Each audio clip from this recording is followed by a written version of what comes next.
कि डाययूरेटिक्स जो है वो हमने पहले ही डिस्कस कर लिए थे, उनको हम लोग दोबारा से डिस्कस नहीं करेंगे। Next class is S inhibitors. Class के एग्जांपल जो एस इनहिबिटर्स में हम लोग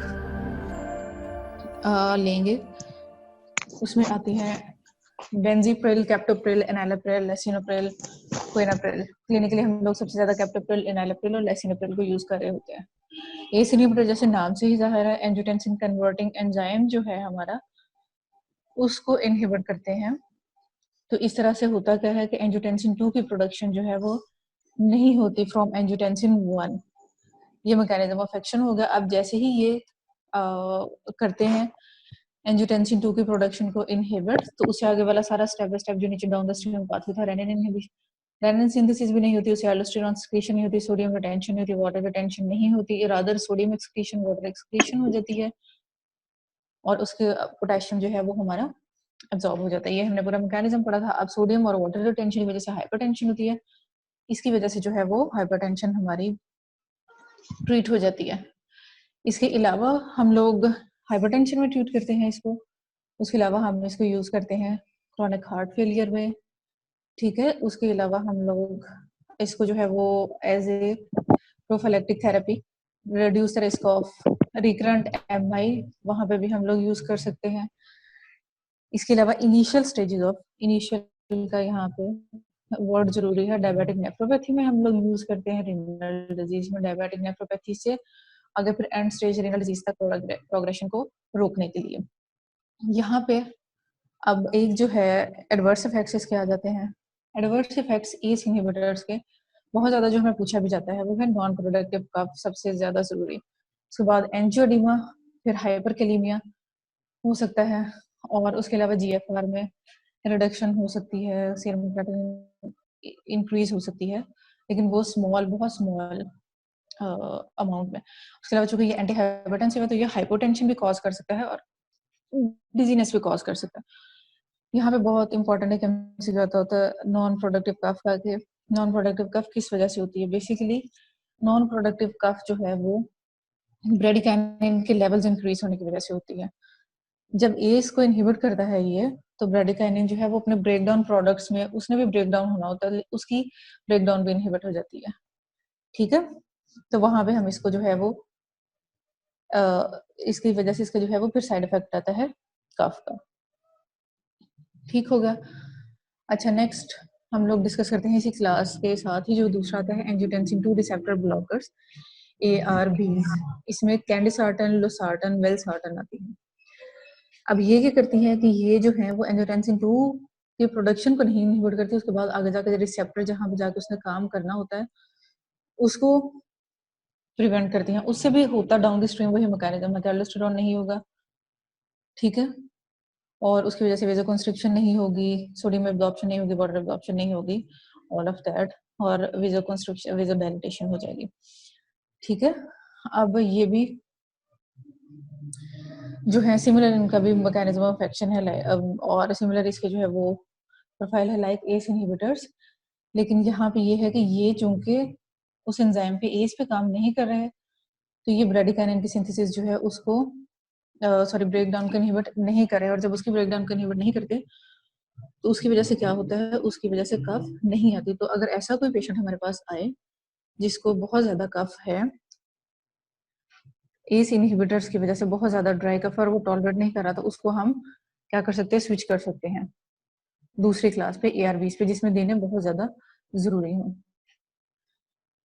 दूसरा ये है कि जो स्पेसिफिकली कुछ बुक्स लिखती हैं कि टाइप 2 डायबिटीज मेलाइटिस वाले पेशेंट जो है उनको ARBs देने चाहिए और टाइप 1 में जो है ARBs और टाइप 2 में जो है वो एस इनहिबिटर्स, लेकिन इसका कोई स्पेसिफिक गाइडलाइन इस काम के लिए मौजूद नहीं है, ठीक है। अब एस इनहिबिटर्स और कैल्शियम चैनल ब्लॉकर्स में दूसरा हमारा जो एक बहुत आ जाता है एज फैक्टर के अकॉर्डिंगली कि हमें एस इनहिबिटर किसमें देना है और कैल्शियम चैनल ब्लॉकर्स किसमें देना है हाइपरटेंशन की मैनेजमेंट में। गाइडलाइंस, सॉरी ये एक्सक्यूज मी, स्लाइड जो है वो हमारी स्विच हो गई थी, ठीक है। फर्स्ट ड्रग जो है वो हम लोग एस इनहिबिटर देते हैं। एस इनहिबिटर जो है वो हम लोग फर्स्ट लाइन एजेंट के तौर पे किस किस में देते हैं, हम उसमें देते हैं एक तो जिनकी एज जो है वो हमारी मोर देन 55 ईयर्स है, वो हमारी जो है वो कट ऑफ है, उनमें हम लोग दे सकते हैं। दूसरा ये कि रेस कौन सी जो है वो अफ्रीकन अमेरिकन जो है उनमें एज नहीं होता, तो उसमें हम लोगों ने नहीं देना, उनकी एज चाहे जो भी हो। ठीक है, इस तरह से जो है वो फर्स्ट स्टेप जो है वो हमारा होगा। ठीक है, less than 55 years of age. ठीक, और दूसरा सेक्स जिसमें अफ्रीकन अमेरिकन ना हो, उसमें हमने फर्स्ट ऑफ जो है वो एज, या फिर ऑब्वियसली ARV जो है वो हम ट्राई कर सकते हैं। इसके बाद जो है वो इसी क्लास में कहते हैं रेनिन इनहिबिटर, जिसको नोटिफाई करते हैं हम लोग एलिस्काइरिन से। ये डायरेक्टली इनहिबिट कर देता है रेनिन को। उसकी वजह से भी होना तो वही काम है कि रेनिन को जब डायरेक्टली इनहिबिट करेगा तो एंजियोटेंसिनोजन से एंजियोटेंसिन 1 जो है वो नहीं बनेगा, और डाउन द स्ट्रीम फिर वही एंजियोटेंसिन 2 नहीं बनेगा, उसको फिर एल्डोस्टेरोन की सिक्रीशन नहीं होगी, और सारे काम वही वाले होंगे।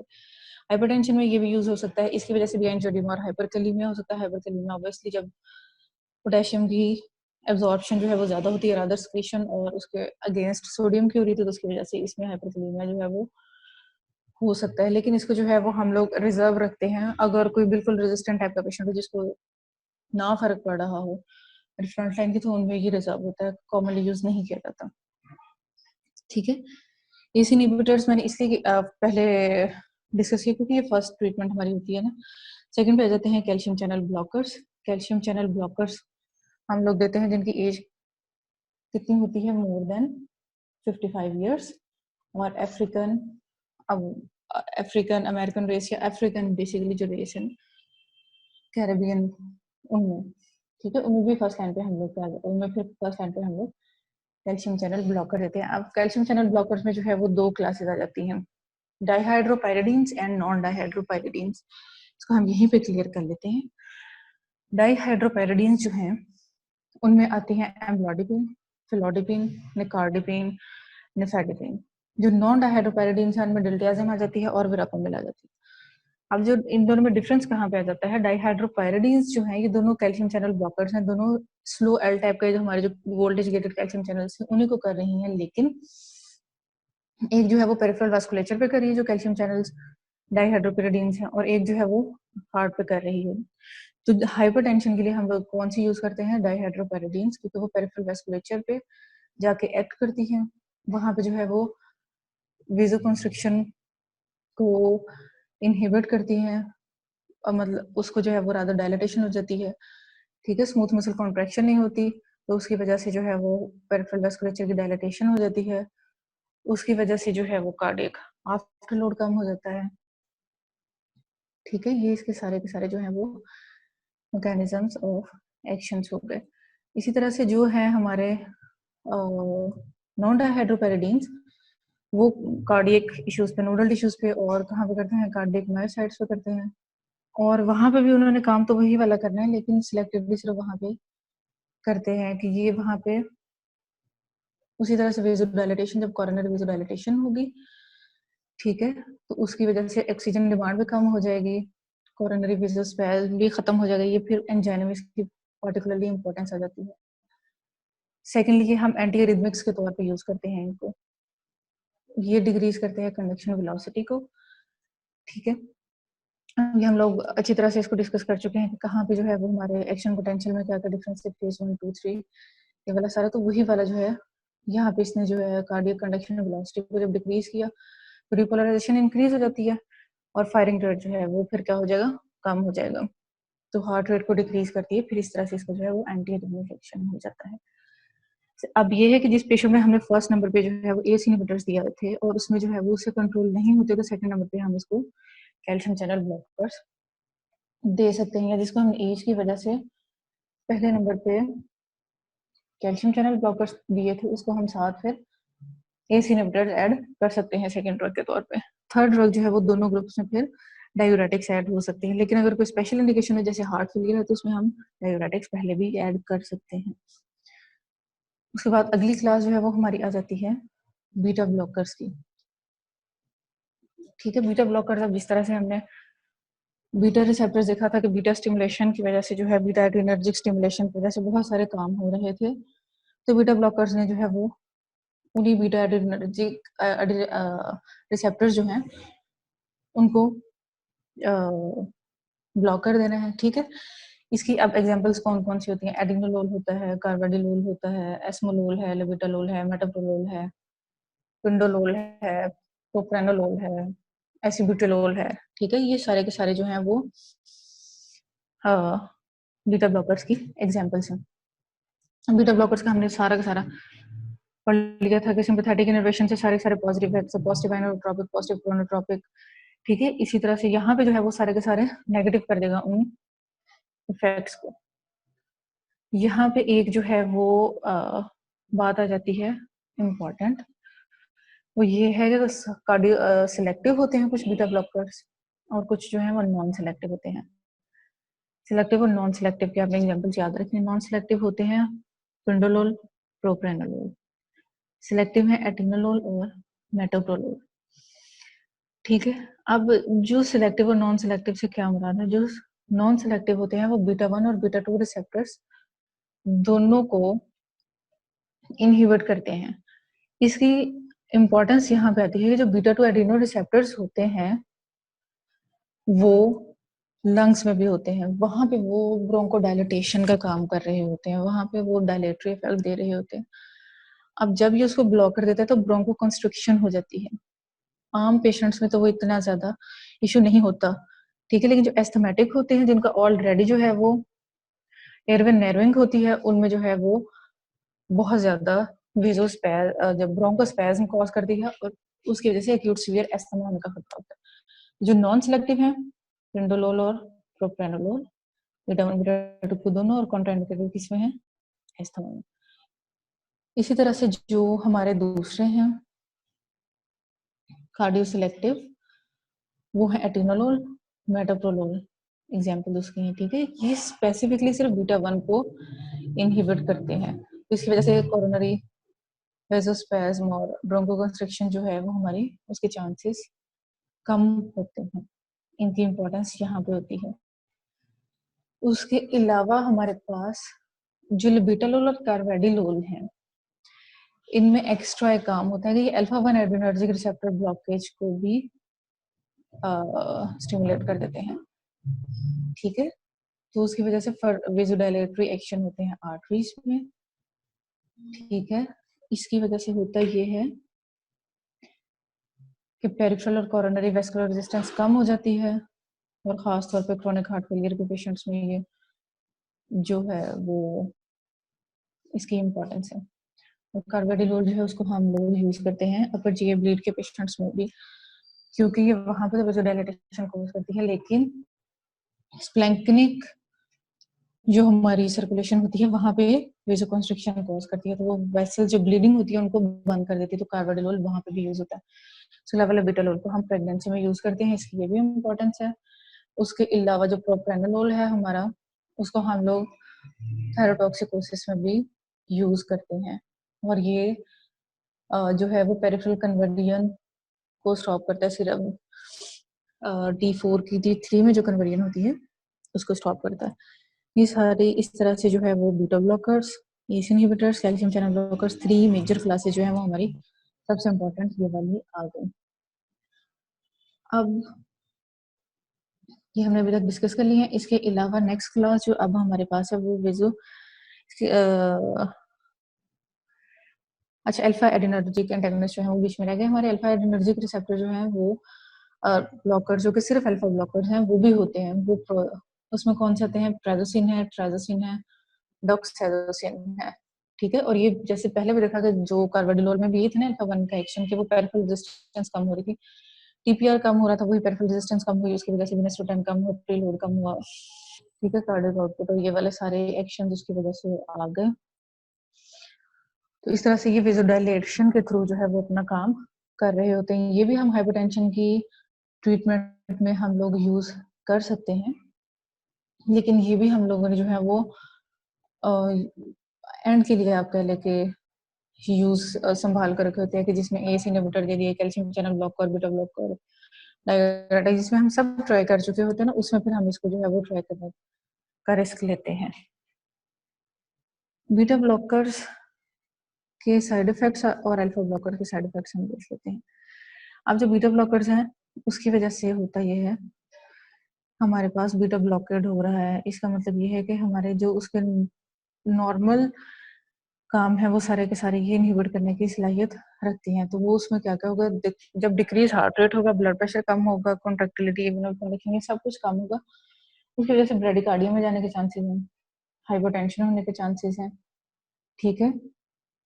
और खास तौर पे जो है वो पोस्चरल ड्रॉप के पेशेंट जैसे ही सडनली सिटिंग से स्टैंडिंग में जाता है तो वो उसके में हाइपरटेंशन आ जाती है, ठीक है। और उसके अलावा जो है वो हमारे एयरवे रेजिस्टेंस का तो हमने डिस्कस कर लिया कि एस्थमा में वहाँ पे जो है वो कम होती है। दूसरा जो है वो बीटा ब्लॉकर्स की वजह से ग्लाइकोजिनोलिसिस कम हो जाती है, कैटेकोलामाइंस इंड्यूस्ड होती है फ्लाइट या फ्लाइट में जो ग्लूकोज रिलीज होना होता है उस वाले मैकेनिज्म को, तो इसकी वजह से बीटा ब्लॉकर्स में पेशेंट को क्या हो सकता है, हाइपोग्लाइसीमिया हो सकता है। ये मुझे लगता है आप लोगों से कोई एमसीक्यू भी पूछ रहा था तो ये उसका आंसर, ठीक है। डिजीनेस, ड्राउजीनेस, हेडेक, ये वाले सारे भी हो सकते हैं, ये सेंट्रल नर्वस सिस्टम इसके इफेक्ट्स की वजह से होंगे, ठीक है। इस तरह से जो कैल्शियम चैनल ब्लॉकर्स है उसमें भी हाइपोटेंशन और हाइपोटेंशन है, हेडेक, ये वाले कॉमन है, ठीक है। ये इनिशियली, लेकिन कैल्शियम चैनल ब्लॉकर्स में ये काम होता है इनिशियली, अगर ब्रेडिकार्डिया कॉज होता है ना तो उसको ओवरकम कर लेते हैं कैल्शियम चैनल ब्लॉकर्स, और ब्रेडिकार्डिया के बजाय उल्टा रिफ्लेक्स टैकिकार्डिया हो जाता है। तो ये कैल्शियम चैनल ब्लॉकर्स में हमने बात याद रखनी है, ठीक है। उसके अलावा वही वाले के पेरिफेरल एडिमा और फ्लशिंग इसमें जो है वो एक्स्ट्रा होते हैं कैल्शियम चैनल ब्लॉकर्स में। वो वाला साइड इफेक्ट भी होता है, कॉन्स्टिपेशन भी जो है इनकी वजह से हो सकती है, क्योंकि जीएटी में इसकी जो है इफेक्ट्स की वजह से, ठीक है। बाकी ये कुछ जो रटे वाली चीजें हैं वो आप लोग कर सकते हैं। मेरा मकसद ये है कि मैं आप लोगों को कॉन्सेप्ट एटलीस्ट दे दूं। तो सबसे पहले आपने as more than 55 years, African या कैरेबियंस जो है उनमें कैल्शियम चैनल ब्लॉकर दिया, उसके बाद आप उसमें एस इनहिबिटर्स ऐड करेंगे, फिर आप उसमें डायूरेटिक, उसके बाद आप बीटा ब्लॉकर, ठीक हो गया। और दूसरों में आप पहले कैल्शियम चैनल, फिर S, diuretic, beta blocker. Beta blockers हम लोग जो है वो क्लिनिकली बहुत ज्यादा दे रहे होते हैं, फर्स्ट लाइन के तौर पे, इवन सेकेंड लाइन के तौर पे, लेकिन अगर हम लोग ये देखें उसकी जो है गाइडलाइंस तो उनमें वो फर्स्ट लाइन में नहीं है, ये सेकंड लाइन में। इसके अलावा विजुडाइलेटर्स भी ब्लड प्रेशर कम करने के लिए स्पेशल कंडीशंस में हम यूज करते हैं। उसमें है हाइड्रोलाजिन, मिनॉक्सिडिल। हाइड्रोलाजिन जो है वो डायरेक्टली एक्ट करता है वास्कुलर स्मूथ मसल्स पे, उन पे जाके उनको डायरेक्टली रिलैक्स कर देता है, उसकी वजह से जो है वो विजुडाइलेटेशन की वजह से जो है वो सारा का सारा, जब वो सारे वीनस रोटेन कम हो, प्रीलोड कम हो, वही वाली सारी चीजें हम बार बार डिस्कस करते हैं, उनके कम होने की वजह से ब्लड प्रेशर जो है वो कम हो जाएगा। अच्छा, यहाँ पे एक इसमें जो है वो जरूरी बात यह है कि हाइड्रोलाजिन को हम अक्सर बीटा ब्लॉकर के साथ यूज करते हैं, हम लोग उसको जो है वो अकेला यूज नहीं करते। उसकी वजह ये है कि ये बैरो रिसेप्टर रिफ्लेक्स को एक्टिवेट कर सकता है। रिसेप्टर रिफ्लेक्स पे भी आपका एक एमसीक्यू था, वो भी हम डिस्कस करेंगे। हाइड्रोलाजिन में एक जरूरी बात याद रखनी है, लिपोस लाइक सिंड्रोम कॉज करती है। मोनोक्सिडिल जो है ये भी डायरेक्टली, ये है तो बीटा ब्लॉकर, लेकिन ये एक स्पेशल किस्म का है, ये भी डायरेक्टली आर्टेरियोलर वेसल्स पे जाके काम करता है, ये भी बेरोरिसेप्टर रिफ्लेक्स कॉज कर सकता है। इसी वजह से इसका एक स्पेशल एक्शन है कि ये हिर्सुटिज्म कॉज कर सकता है। तो डर्मा वाले इसको, डर्माटोलॉजी में हम इसको यूज करते हैं as a treatment of hair loss. इसको बनाया इसलिए नहीं गया था, लेकिन इसका इतना स्ट्रॉन्ग साइड इफेक्ट है हिर्सुटिज्म का कि इसको हम हेयर लॉस के ट्रीटमेंट के तौर पे यूज करते हैं। Then there is sodium nitrochloride, वो वीनस और आर्टेरियल स्मूथ मसल दोनों को रिलैक्स करती है। पहले वाले जो दोनों थे डायलेटर्स हमारे, वो सिर्फ आर्टेरियोलर पे कर रहे थे, ये वेनस और आर्टेरियोलर दोनों पे काम करता है। हाइपरटेंसिव इमरजेंसीज में यूज करते हैं और इसकी वजह से साइनोटॉक्सिसिटी हो सकती है, हीमोग्लोबिनिमीया को वर्स कर सकती है। इसको हम आगे भी देख लेंगे। ये आप लोगों की फेवरेट बुक में से ही मैंने लिया हुआ है, प्राइमरी एसेंशियल में, थायराइड एएस एआरबीज, ठीक है, ये हमने डिस्कस कर लिया डिटेल में। हार्ट फेलियर में भी डाययूरेटिक्स एएस एआरबीज, क्योंकि इसमें हमने देखा है कि वो जो है वो आफ्टर लोड को भी कम कर रहे होते हैं, तो इसलिए इनको हम यूज करेंगे, ठीक है। फिर इस तरह से डायबिटीज मेलाइटिस में जो है ACE inhibitor ARBs diabetic nephropathy के लिए फर्स्ट नंबर पे यूज करेंगे। उसके बाद हम कैल्शियम चैनल ब्लॉकर्स भी यूज कर सकते हैं, ठीक है। अब तीसरे नंबर पे जो है वो हमारे एस्थमेटिक पेशेंट जो आ जाते हैं, उसमें हम यूज तो उसमें देखें कि एस इनहिबिटर्स नहीं लिखे वो ड्राई कफ के खतरे की वजह से, ठीक है। दूसरा non selective beta blockers, pregnancy में हम हाइड्रोनलाजीन, नबिटालोल, मिथाइल और नेफेडिपिन यूज करते हैं। ये वही वाली बात है, एस इनहिबिटर्स एआरबीज कॉन्ट्राइंडिकेटेड हैं बायलैटरल रीनल आर्टरी स्टेनोसिस में, ट्राइटोजेनिक में एमसीक्यू आ सकता है, अच्छी तरह से इसको नोट कर ले। ब्रेडिकार्डिया और एवी ब्लॉक अगर होगा तो बीटा ब्लॉकर्स कॉन्ट्राइंडिकेटेड है, बल्कि अक्सर उन्हीं की वजह से ये दोनों काम होते हैं। विरापामिल जो है वो भी यूज हो सकती है, वो भी कॉज कर सकती है एवी ब्लॉक जब हम इसको कॉम्बिनेशन में यूज करते हैं विद बीटा ब्लॉकर्स, इसलिए हमने नॉन डाइहाइड्रोपेराडीन्स को बीटा ब्लॉकर्स के साथ यूज नहीं करना। ल्यूपस लाइक सिंड्रोम होता है हाइड्रोलाजिन की वजह से, सोडियम नाइट्रोक्लोराइड जो है वो करती है कॉज, साइनाइड टॉक्सिसिटी कॉज कर सकती है, ठीक है। लेकिन इसको चूंकि हम सिर्फ इमरजेंसी कंडीशंस में देते हैं, और दूसरा ये कि इसका साइनाइड प्रोडक्शन बहुत कम होती है, तो वो क्लिनिकली इतना सिग्निफिकेंट नहीं होता। लेकिन फिर भी अगर बहुत ज्यादा आपने एहतियात करनी तो हाइड्रोक्सीकोबालामिन साथ हम दे सकते हैं। एक और चीज आगे साइनाटॉक्सिसिटी में होता करता है acidosis, tachycardia, mental state changes and death. Acidosis basically acidosis के साथ एसोसिएटेड चीजें।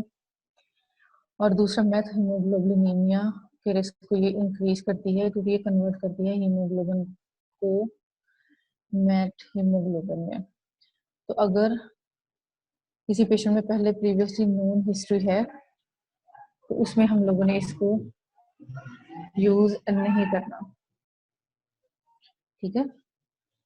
बाकी अगर जो भी छोटी छोटी बातें हैं वो आप लोगों ने, मतलब वो सिर्फ रटे वाली बातें हैं, कंसेप्ट जो है वो आपको मैंने दे दिए, वो आप लोग खुद हल कर सकते हैं, इसमें कोई परेशानी वाली बात नहीं है हमारी, ठीक है।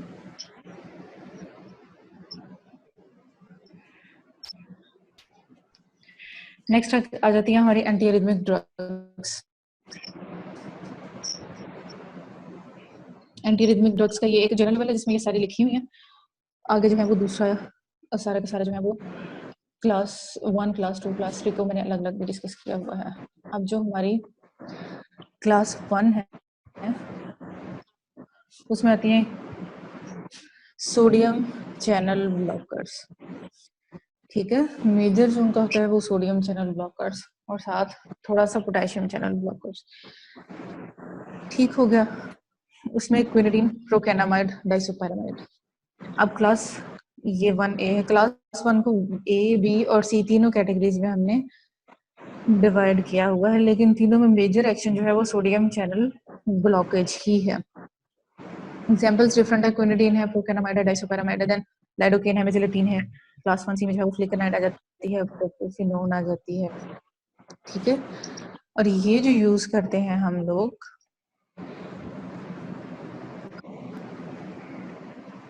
काइंडली माइक प्लीज ऑफ कर दें, किसी के माइक में बहुत ज्यादा डिस्टॉर्शन आ रही है।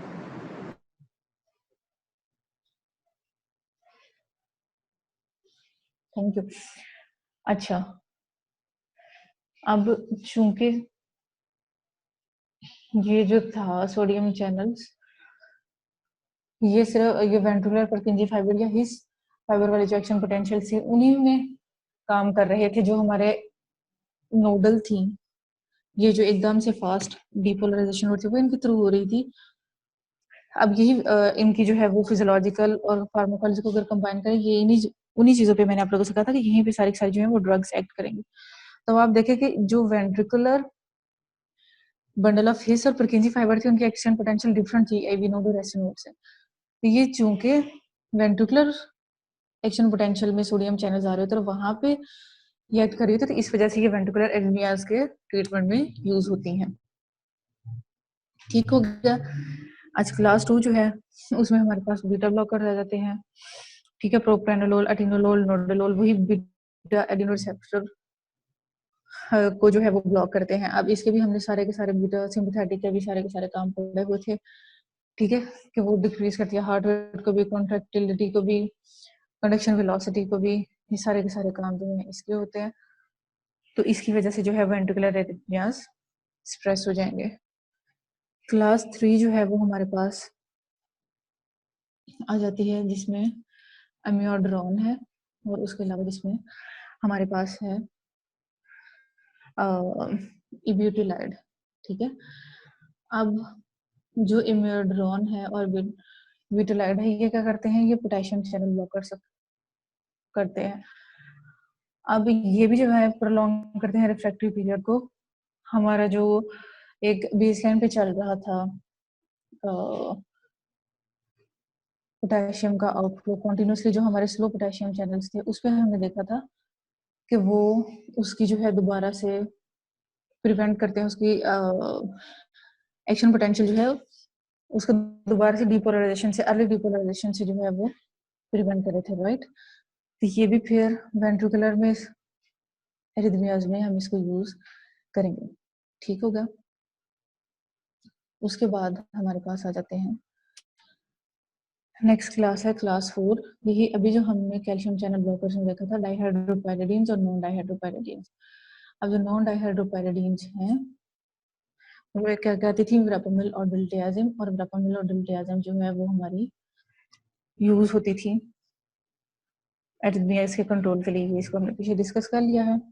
ठीक है, तो और ये किस में आती है, एसवीटी में। अब ये एसवीटी में क्यों है, जैसे हमने पीछे देख लिया कि ये जो स्लो, ये एसए नोड और एबी नोड पे काम कर रहे थे, यहाँ ये वाले जो L type voltage gated channels है, ठीक है, तो उसकी वजह से फिर इसका ज्यादा रोल जो है वो वहां पे आ जाता है।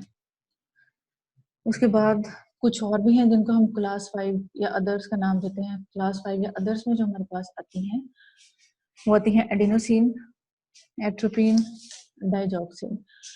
एडिनोसिन क्या करती है, ये भी सुप्रावेंट्रिकुलर टैकिकार्डियाज में यूज होती है। एट्रोपिन जो है ये बाकी सारे टैकिकार्डियाज में, ये ब्रेडिकार्डिया में यूज होती है। डाइजॉक्सिन जो है ये एट्रियल फिब्रिलेशन में और हार्ट फेलियर में यूज होती है। अच्छा, अब इस टेबल को मैं थोड़ा आप लोगों को करके दिखाने की कोशिश करूंगी। ये सारा मैंने इस पे इसलिए ऐड किया था एक ही स्लाइड में कि चूंकि ये सारे के सारे सोडियम चैनल ब्लॉकर्स हैं, एक ही क्लास में आते हैं, फास्ट सोडियम चैनल ब्लॉकर्स। उसी तरह से मैकेनिज्म ऑफ एक्शन क्या होगा, कंडक्शन वेलोसिटी जो है उसको डिक्रीज करते हैं। फेज 0 ऑफ डिपोलराइजेशन, इसकी आगे पहले डायग्राम देख लेंगे, देखिए। ठीक है, जो हमारी अप स्ट्रोक आ रहा था, सडन अप स्ट्रोक आ रहा था, वो सोडियम चैनल्स की वजह से आ रहा था। उसको जब ये डिले करेंगे तो उसकी वजह से एक जगह जो है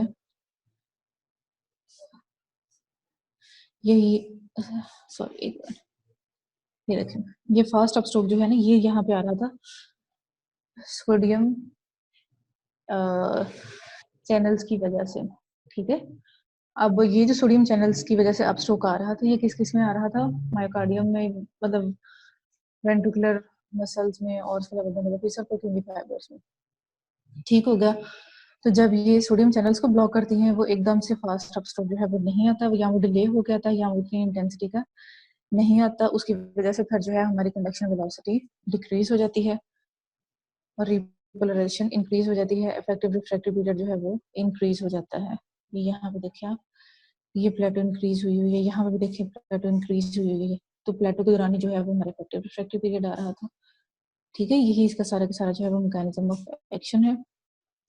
सोडियम चैनल्स पे इनका कितना स्ट्रॉन्ग जो है वो ब्लॉकेज होता है, उसी से क्लास 1 ए बी और सी में हमने डिवाइड किया हुआ है इसको। मॉडरेट अगर ब्लॉकेड होगा सोडियम चैनल्स का तो उसको ए क्लास में कहेंगे, वीक ब्लॉकेड जो है वो बी है, और उसके अलावा जो है हमारा स्ट्रॉन्ग ब्लॉकेड जो है वो क्लास सी में है। आप सिर्फ इतना ही याद रख लें, वो भी काफी है। बाकी लेकिन ग्रुप्स के नाम, एग्जाम्पल्स के नाम जो है वो हमने हाँ, याद रखनी है। अब जो क्लास 1 है वो कहाँ-कहाँ पे यूज़ होती हैं सुप्रावेंट्रिकुलर टैकीकार्डिया में, एवीआरटी, एवीएनआरटी में, एट्रियल फिब्रिलेशन और एट्रियल फ्लटर में, वेंट्रिकुलर एरिथमियाज में भी। ये दोनों वेंट्रिकुलर सुप्रावेंट्रिकुलर दोनों में यूज़ होती हैं।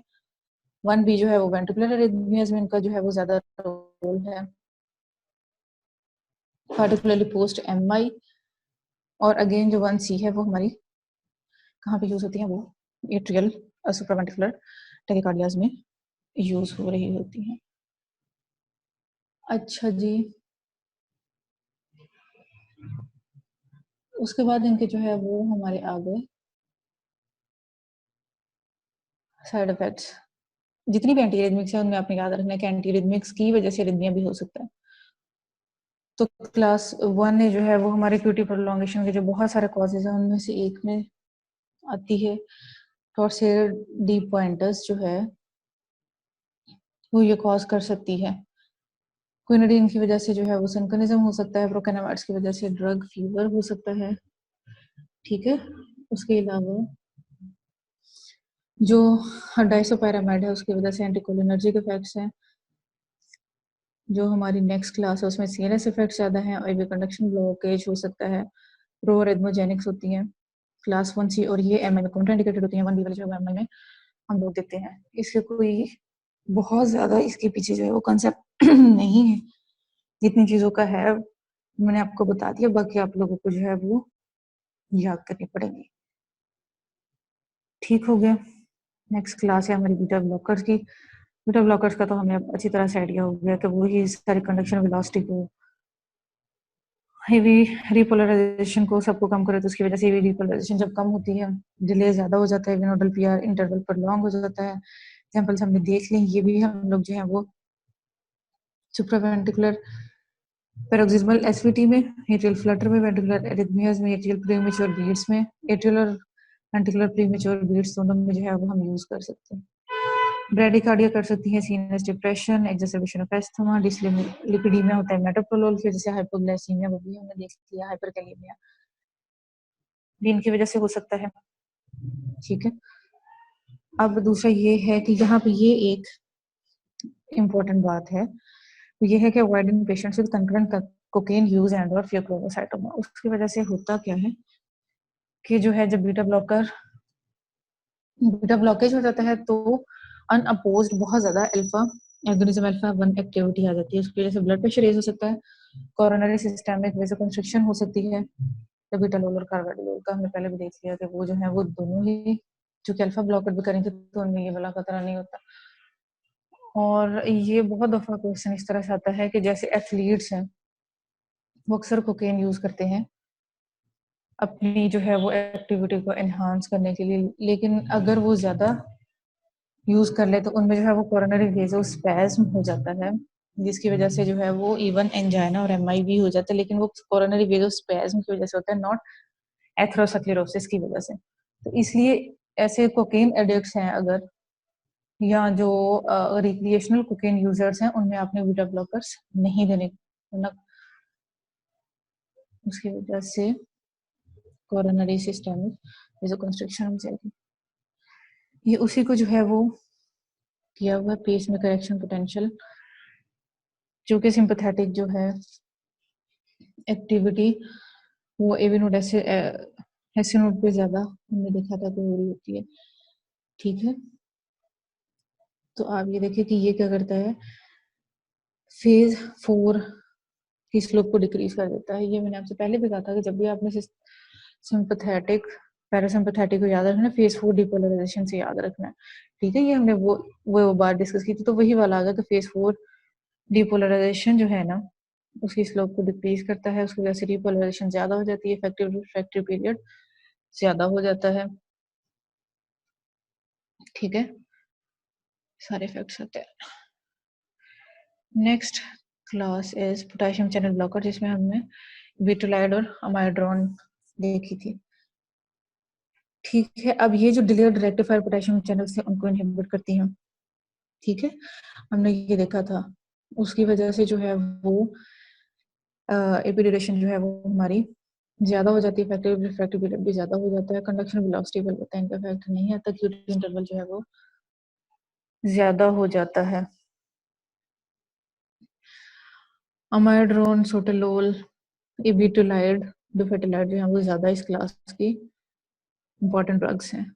रिदम कंट्रोल में यूज करते हैं हम अमाइड्रोन को, और उसके साथ जो है वो डोफेटिलाइड। अब अमाइड्रोन जो है ये हम लोग तब यूज करते हैं, अमाइड्रोन और डोफेटिलाइड के यूज में जो है वो एक फर्क आ जाता है। वो फर्क किया जाता है इस्कीमिक हार्ट डिजीज का। अगर जो है वो डिजीज सेल्स हैं तो उसमें जो है वो डोफेटिलाइड कॉन्ट्राइंडिकेटेड होती है, ठीक है, और उसमें जो है हमें अमाइड्रोन यूज करनी होती है। ये भी क्लास 1 की तरह कोविटी प्रोलॉन्गेशन टॉर्सियोइडिस कर सकती है। उसके अलावा अमाइड्रोन जो है इसके जो है वो कम रिस्क है वेंट्रिकुलर एरिथमियास के बाकी के मुकाबले में, लेकिन अमाइड्रोन के बाकी इफेक्ट जो है वो बहुत ज्यादा इंपॉर्टेंट है। स्किन फोटो सेंसिटिविटी होती है, स्लेट ग्रे स्किन होती है। जब भी स्लेट ग्रे का लफ्ज आएगा, स्लेट ग्रे का जहां पे भी लफ्ज आ जाएगा वहां पे आपने याद रखना है अमाइड्रोन को। इसका बहुत प्रोनाउंस्ड साइड इफेक्ट है।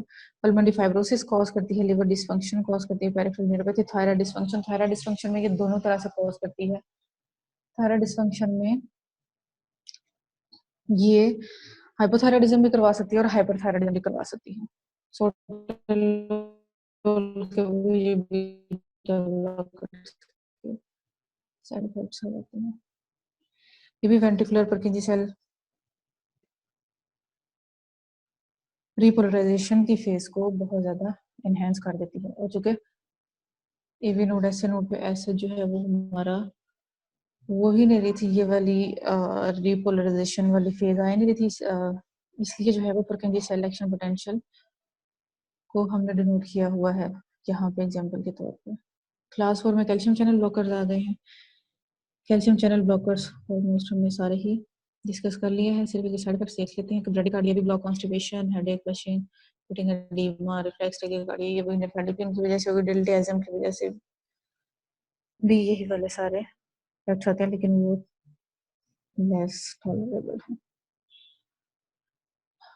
मोर टॉलरेबल है as compare to others. Class 5 में एडिनोसिन, मैग्नीशियम सल्फेट, डाइजॉक्सिन, ये वाली हमारी सारी ड्रग्स आ जाएंगी। एडिनोसिन स्पेशल ड्रग है, ये क्या करती है, L type calcium channel blockers को ब्लॉक करती है, एक्टिवेशन पोटेशियम चैनल्स की करती है, ठीक है, और ये जी इनहिबिटरी प्रोटीन्स के थ्रू काम ये करती है। इसको हम पैरोक्सिस्मल एसवीटी में इसका स्पेशल रोल होता है, बीएनआरटी में और एवीआरटी में, ठीक है। और समटाइम्स ये होता है कि एट्रियल फिब्रिलेशन सुपर इम्पोज होती है एसवीटी में, तो उसमें भी ये यूज करते हैं हम लोग। जब इसको देते हैं तो ऊपर वाला जब एसवीटी ब्रेक होता है तो नीचे से एट्रियल फिब्रिलेशन वाला रिदम क्लियर हो जाता है। इस वजह से चेस्ट पेन, फ्लशिंग, हाइपरटेंशन, ब्रोंकोस्पैज, ये सारे के सारे इफेक्ट्स आ जाते हैं, क्योंकि बेसिकली ये बीटा ब्लॉकर होती है, तो इसको भी जो है वो अपने सिस्टमैटिक में नहीं देना, ठीक है। WPW सिंड्रोम, एबी ब्लॉक और अस्थमा में ये कॉन्ट्रा इंडिकेटेड है। डाइजॉक्सिन उसके बाद हमारी आ जाती है। डाइजॉक्सिन जो है वो कार्डिक ग्लाइकोसाइड्स की क्लास रिप्रेजेंटेटिव है, ठीक है। डाइजॉक्सिन जो है हमारी वो इनहिबिट करती है सोडियम पोटेशियम एटीपीएस को। अब सोडियम पोटेशियम एटीपीएस से क्या करती थी, इसने जो है सोडियम को बाहर निकालना था, पोटेशियम को अंदर करना था। उसकी वजह से हाई इंटरसेलुलर सोडियम हो गई। उसकी वजह से सोडियम की वजह से जो है वो sodium potassium sodium calcium exchange काम करना था वो नहीं करेगा, तो high intercellular calcium concentration, increase contractility और डिक्रीज्ड हार्ट रेट। अब कॉन्ट्रैक्टिलिटी जो है वो कैल्शियम पे डिपेंडेंट होती है, वो ज्यादा कर देती है। इसका फायदा कहाँ पे होता है, एट्रियल फिब्रिलेशन, एट्रियल फ्लटर में, क्रोनिक सिस्टोलिक हार्ट फेलियर में। जो इंक्रीज कॉन्ट्रैक्टिलिटी कर रही होती है ना, उसकी वजह से क्रोनिक सिस्टोलिक हार्ट फेलियर जो है उसमें हम इसको यूज करते हैं। एट्रियल फिब्रिलेशन में भी यूज करते हैं, एट्रियल फ्लटर में भी यूज करते हैं, पार्टिकुलरली जब साथ सुपर इम्पोज्ड हार्ट फेलियर हो। कोई ऐसा पेशेंट है, फॉर एग्जांपल मेटल स्टेनोसिस का पेशेंट है, उसमें एट्रियल फिब्रिलेशन भी है, रोमेटिक हार्ट डिजीज की वजह से उसमें जो है वो हार्ट फेलियर भी हो चुका है, तो उसमें फिर हम इसको यूज करते हैं। इसका एक बहुत ज्यादा एमसीक्यू होता है कि कैलीमिया की वजह से डाइजॉक्सिन की टॉक्सिसिटी जो है वो इंक्रीज होती है। अब आप लोग खुद देखें कि ये क्या कर रही है, सोडियम पोटेशियम एटीपीज को इनहिबिट कर रही है। उसने क्या करना था, पोटेशियम को इंट्रासेलुलरली मूव करवाना था, और नॉर्मल एक्शन में सोडियम को उसने क्या करना था, एक्स्ट्रा सेलुलर मूव करना था। अब खुद सोचिए, इंट्रासेलुलर पोटेशियम आ रहा है, इसका मतलब बाहर जो है वो पोटेशियम कम हो रहा है, राइट। तो इसका एक्शन एक तरह से पोटेशियम को कम करने पे है, मतलब थेरापेटिक लेवल्स में रहती है। अब जब हाइपोकिलीमिया होगा उसमें पोटेशियम बहुत ज्यादा कम होगा, ठीक है, थेरापेटिक नहीं रहेगा, तो उसमें डाइजॉक्सन का इफेक्ट यही वाला जो कर रही है वो एक तरह से क्या हो जाएगा, बहुत ज्यादा एनहांस हो जाएगा, टॉक्सिसिटी का लेवल जो है वो अचीव कर लेगा। तो इसकी वजह से डिज टॉक्सिसिटी जो है वो बहुत सारी चीजों की वजह से हो रही होती है। उनमें एक जो है वो हमारा क्या है, हाइपोकेलीमिया भी है, और हाइपोकेलीमिया जो है वो उसका ये मैकेनिज्म ऑफ एक्शन है। ठीक हो गया। और अब हम आगे चलते हैं मैग्नीशियम सल्फेट पे। मैग्नीशियम सल्फेट जो है हमारी, वो हम लोग यूज करते हैं थॉट से डी पॉइंटर्स को ब्रेक करने के लिए। बहुत दफा हाइपोमैग्नीसीमिया की वजह से टॉर्च से डी पॉइंटर्स के बहुत सारे कॉजेज हैं, जैसे हमने एंटी रिदमिक पढ़ी अभी पीछे, ठीक है, क्लास 1 कॉज कर रही थी, क्लास 3 कॉज कर रही थी। उसके अलावा जो है हमारी एरिथ्रोमाइसिन की वजह से कॉज कर सकती है हमारी एंटीबायोटिक्स जो है वो, बेसिकली क्यूटी इंटरवल प्रोलॉन्गेशन होती है, इसकी वजह से टॉर्सिड डी पॉइंटर्स होता है। तो उसमें हमारी जो है एंटी मलेरियल ड्रग क्विनिडीन वो भी कॉज कर सकती है, एरिथ्रोमाइसिन कॉज कर सकती है। उसके अलावा जो है हमारी कीमोथेरेप्यूटिक कुछ ड्रग्स कॉज कर सकती हैं, ठीक है। उसके अलावा टेम्परेचर चेंजेस हाइपोथर्मिया कॉज कर सकता है। उसके अलावा जो है वो हमारे कुछ आयन एबनॉर्मेलिटीज जो है ना उससे भी होता है। उसमें सबसे जरूरी जो है वो हाइपोकैल्सीमिया, और फिर जो है ना हाइपोमैग्नीसीमिया है, जिसकी वजह से टॉर्सिड डी पॉइंटस यानी एक बिल्कुल इरेगुलर हार्ट रिदम चल रहा होता है, जिसकी कोई सेंस नहीं बन रही होती, डिफरेंट, कभी कोई छोटी बीट आ रही होती है, कभी कोई बड़ी आ रही होती है, ठीक है, इरेगुलर, उसको हम टॉर्सिड डी पॉइंटस कहते हैं। तो ये डिक्रीज करती है कैल्शियम इनफ्लक्स को, ठीक है, और अर्ली आफ्टर डीपोलराइजेशन को प्रिवेंट करती है। इसकी वजह से torsades de pointes refractory ventricular tachyarrhythmias polymorphic VT, बिल्कुल जब कार्डियक अरेस्ट में या जिस स्थिति में पेशेंट जाते हैं उससे पहले अक्सर को पॉलीमॉर्फिक बीटी चल रहा होता है, उसमें हम दे सकते हैं। इसके अलावा इसकी इंडिकेशन जो है वो क्लैम्शिया में, गायनी में हम लोग बहुत ज्यादा यूज करते हैं, कॉन्स्टिपेशन में भी यूज कर सकते हैं, ठीक है। Tocolysis is also inhibition of labour के, हम लोग जहाँ पे प्रीमेच्योर अगर लेबर हो उसको प्रिवेंट करने के लिए यूज कर सकते हैं। इसकी वजह से हाइपोटेंशन हो सकती है, asystole, drowsiness, flush, loss of reflexes, respiratory depression, बाकी सारी चीजें तो वही। रेस्पिरेटरी डिप्रेशन इसमें जो है वो एक इम्पोर्टेंट फैक्टर है। तो आपने respirate Can I get your contact number? Mic off, तो रेस्पिरेटरी रेट जो है ना वो हमने साथ साथ क्लियर करते हैं। फनी चैनल ब्लॉकर आइवोब्रेडिन, ये सिलेक्टिवली इनहिबिट करती है फनी चैनल्स को, वो हमने देखे थे पेसमेकर सेल्स में थे, स्लो डिपोलराइजेशन फेज 4 में कर रहे थे, और स्लो उसकी वजह से हार्ट रेट हो जाता है, ठीक है।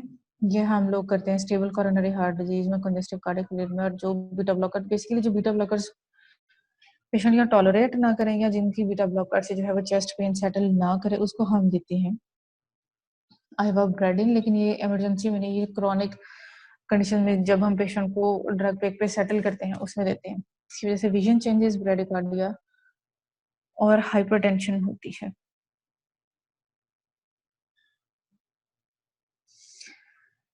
MCQs, quinidine increases digoxin plasma levels, risk of digoxin toxicity. मैंने आपको उससे पहले बताया था कि जो डाइजॉक्सिन है उसकी बहुत सारी रीजंस की वजह से जो है वो टॉक्सिसिटी हो सकती है, और उनमें से एक रीजन जो है वो हमारे क्विनिडीन भी है। मेरे ख्याल स्लाइड मिस हो गया, मैंने सोचा था कार्डिक ग्लाइकोसाइड जो है वो उसकी टॉक्सिसिटी हम लोग डिस्कस करें, चलो कोई मसला नहीं, हम लोग जो है वो यहाँ पे वर्बली डिस्कस कर लेते हैं। एक तो हमने कर लिया हाइपोकैलीमिया की वजह से होती है, ठीक है, उसकी वजह से जो है उसके अलावा जो इसके टॉक्सिसिटी या साइड इफेक्ट्स आते हैं उसमें फटीग, वोमिटिंग हो सकती है, ब्रेडिकार्डिया हो सकता है, वही नोजिया, वोमिटिंग, ठीक है, ये ज्यादा कॉमन होते हैं। उसके अलावा वो हेडेक हो सकती है, इलेक्ट्रोलाइट इम्बैलेंस। अब इलेक्ट्रोलाइट इम्बैलेंस में दो चीजें आती हैं, इसकी वजह से भी होता है और इलेक्ट्रोलाइट इम्बैलेंस की वजह से टॉक्सिसिटी भी होती है, ठीक है। तो इसमें दोनों चीजें आपने याद रखनी है। बाकी तो वही एवी ब्लॉक, ठीक है, एवी ब्लॉक, ऐसे ब्लॉक, इसी चेंजेस इसमें आती है, वो तो सारे ठीक है। दूसरा इसमें एक और इम्पोर्टेंट टॉक्सिसिटी होती है, येलो ग्रीन विजन हो जाती है। तो ये इसकी वजह से कलर ब्लाइंडनेस होती है, तो येलो या ग्रीन हो जाती है भैया। और वही के एरिथमियाज तो हर एंटी एरिथमिया की वजह से हो सकते हैं, तो ये इसकी जो है ना वो टॉक्सिसिटी होती है।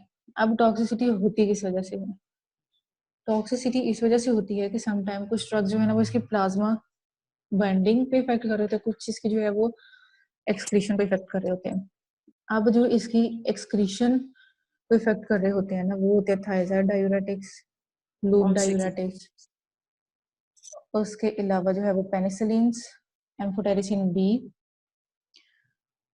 ये वाले सारे जो है ना वो इसको इफेक्ट करते हैं। किस तरह से? ये इस सारी रीनल एक्सक्रीशन को कम करके वहां से इनका इफेक्ट आता है, ठीक है।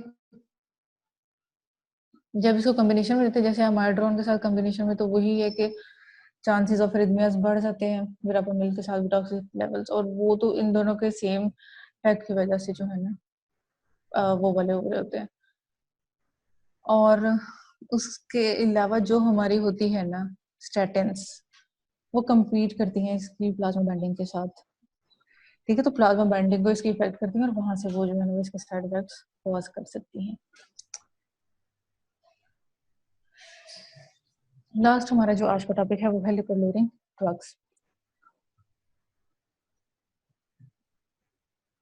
अच्छा जी, ये आई होप आप लोग बायोकेमिस्ट्री में डिस्कस करेंगे, और बहुत अच्छा मैंने ये डायग्राम सिर्फ इसलिए यूज किया कि आपको पता चलेगा कहाँ से कौन सी ड्रग जो है वो एक्ट कर रही होती है।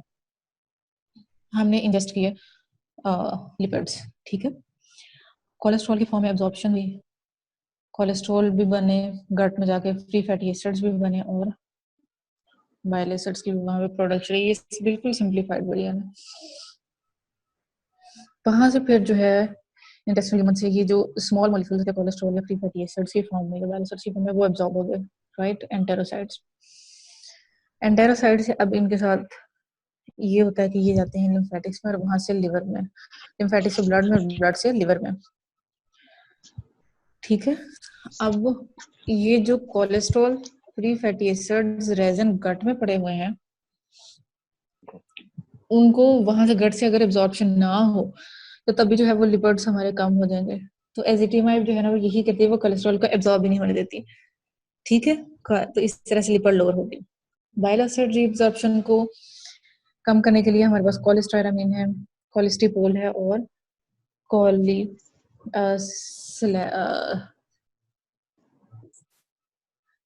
कोलेस्टेरल, ठीक है। ये वाले सारे जो हैं ये बाइल एसिड रेजन्स हैं, बाइल एसिड्स को बाइंड करते हैं, तो ये तो एब्जॉर्प्शन ही नहीं होते, फर्स्ट स्टेप ही रोक लेते हैं। कुछ इस तरह से काम करते हैं।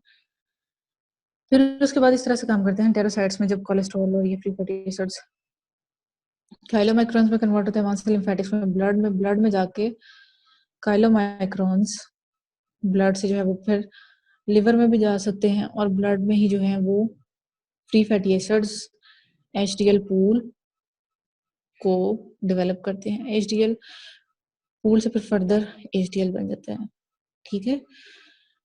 दूसरा एपोप्रोटीन ई रिसेप्टर जो है वहां पे जाकर लगते हैं काइलोमाइक्रोन रेमिनेंट्स, वहां से फिर जो है वो लिवर में जाते हैं, ट्राइग्लिसराइड्स बनते हैं वहां पे, VLDL की जनरेशन होती है, कोलेस्ट्रॉल की जनरेशन होती है।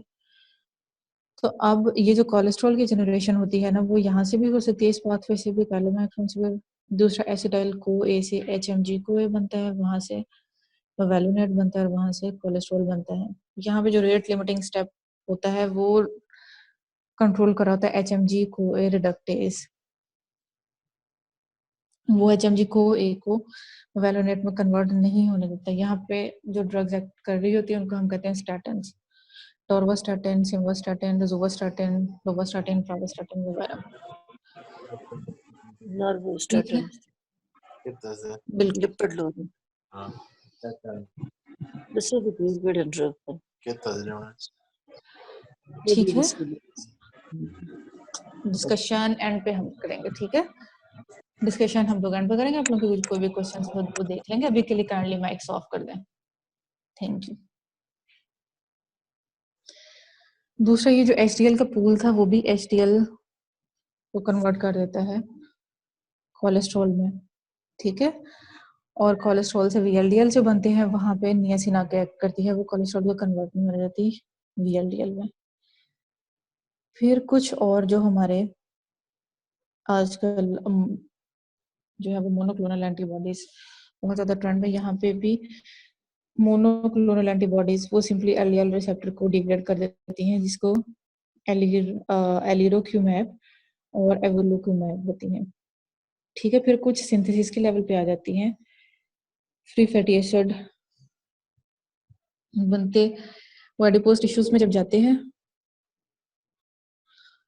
तो फिर लाइपोलिसिस होती है। वहां पे स्मॉल मॉलिक्यूल्स में ब्रेक डाउन होती है, तो वो लाइपोलिसिस अगर ना हो तभी फ्री फैटी एसिड्स और कोलेस्ट्रॉल नहीं बनेगा। उसको जो है वो करती है इनहिबिट नियासिन, ठीक हो गया। तो इस तरह से ये सारा का सारा जो है वो लिपिड एक लिपिड का जो है वो हमारा मेटाबॉलिज्म है।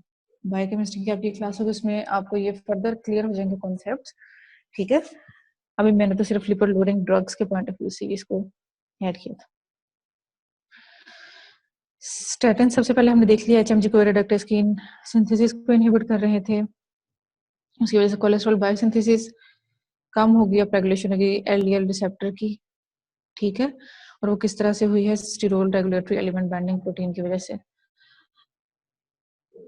अब ये करती क्या है, ये आपके जो है फर्स्ट एड उस पे ये ज्यादा अच्छा टेबल बना हुआ है कि एरोज के साथ ही, तो मैंने इसको डिस्क्रिप्शन के लिए थोड़ा सा उसमें 3-3 4-4 arrows a single double triple इस तरह से लगा के उसने किया हुआ है।